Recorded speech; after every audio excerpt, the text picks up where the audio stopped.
অহাকালিলৈ ভাগিন ল'ৰাৰ বিয়া বুলি নতুন ডিজাইনৰ ব্লাউজ এখন চিলালোঁ। ধুমাধুম চিলাই আছোঁ ব্লাউজখন, বিয়া ঘৰত এপাক যাম বুলি।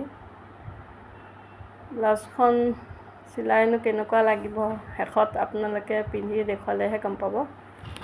অহাকালিলৈ বিয়াখন আছে, তাতে পিন্ধি ভিডিঅ'টো বনাম বাৰু। কেনেকুৱা হৈছে জনাব আপোনালোকে। চাদৰখনো দহিটো বটিলোঁ, চাদৰ দহি বটি উঠি এতিয়া মোৰ হ'ল।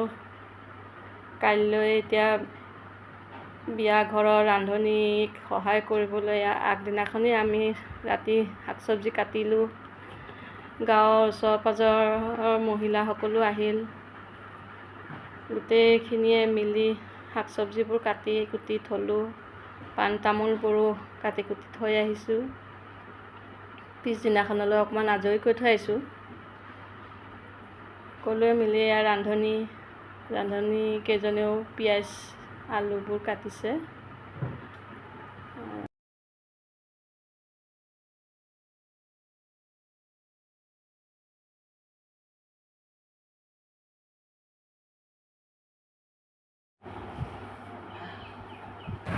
এইগৰাকী আমাৰ ভাগিন বোৱাৰী, নতুন বোৱাৰী দেই, কইনা হয়, মেইন কইনা। বিয়াৰ আমাৰ কইনাগৰাকী হাতত ধুনীয়াকৈ মেহেন্দি বনাই দিছে। আৰু আমাৰ এই বাইদেউসকলে ৰাইজসকলক